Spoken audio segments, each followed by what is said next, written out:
Demokrat berharap Jokowi tidak tergiur godaan 3 periode. Jadi setelah itu rupanya dijawab kembali sama Bapak Presiden. Nah, tiba pada poin amandemen terbatas, beliau mengatakan terima kasih Bapak Sekjen PBB. Yang jelas saya sebagai Presiden dan pemerintah tidak akan melakukan amandemen terbatas maupun terbuka, artinya yang seluas-luasnya. Karena kita tahu kalau ketika terjadi amandemen itu bisa saja bola liar, tidak bisa diatasi dan tidak bisa dibatasi, jadi larinya kemana-mana.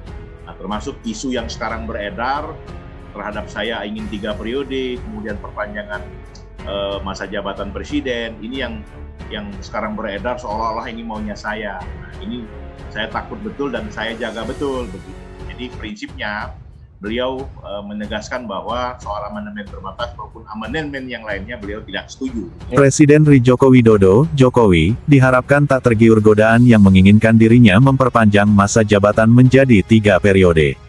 Hal ini dikatakan oleh Koordinator Juru Bicara DPP Partai Demokrat Pimpinan Agus Harimurti Yudhoyono, AHY, Herzaki Mahendra Putra.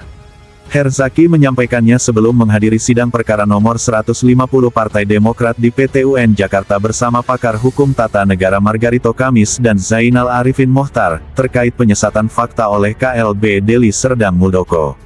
Sebagaimana kita tahu ada ancaman ada godaan absolutisme power. Presiden harus menghindari godaan besar menuju absolutisme power yang berakibat buruk pada demokrasi Indonesia, kata Herzaki Mahendra Putra. Hal ini berdasarkan fakta bahwa kekuatan koalisi pemerintah Jokowi dan Ma'ruf Amin di parlemen kini mencapai 82%. Godaan ini yang harus dihindari.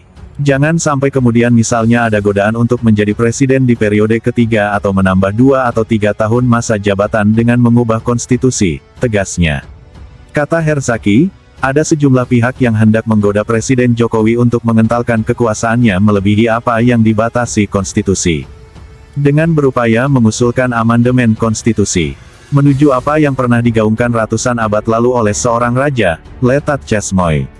Negara adalah saya, seakan-akan presiden melebihi konstitusi. Apa yang diinginkan presiden, bahkan konstitusi pun akan diubah sesuai dengan keinginan presiden. Kalau beliau, Jokowi, mau bisa kok 3 periode. Karena dengan 82% dukungan di legislatif itu sangat dimungkinkan. Namun alhamdulillah saat ini beliau tidak merespons secara serius terhadap godaan ini, pungkas Herzaki. Soal amandemen ini beliau menjawab, saya atau pemerintah tidak akan melakukan amandemen, baik terbuka maupun terbatas, ya kan? Yang jelas saya nggak mau disalahkan, saya olah-olah saya mau 3 periode, atau diperpanjang, ya kan? Nah jadi serangannya nanti kalau saya yang mengajukan, ya repot. Ya kan? Nah kalau pihak MPR atau Senayan sana mau mengajukan ya monggo-monggo saja. Saya juga tidak akan terlibat hal ini begitu. Panjangan pemerintahan Jokowi 2-3 tahun adalah wacana yang menurut pandangan kami adalah pandangan yang sangat rasional. Rasionalnya adalah berkaitan dengan pandemik yang sampai detik ini tidak mampu terjawab kapan selesainya. Kedua, berkaitan dengan anggaran pemilu 2024 yang begitu besar, kisaran ratusan triliun. Dengan anggaran sebesar itu, kami punya keyakinan lebih baik itu dijadikan stimulus ekonomi agar ekonomi rakyat ini bergerak. Dan kedua, buat kerja-kerja sosial yang lainnya.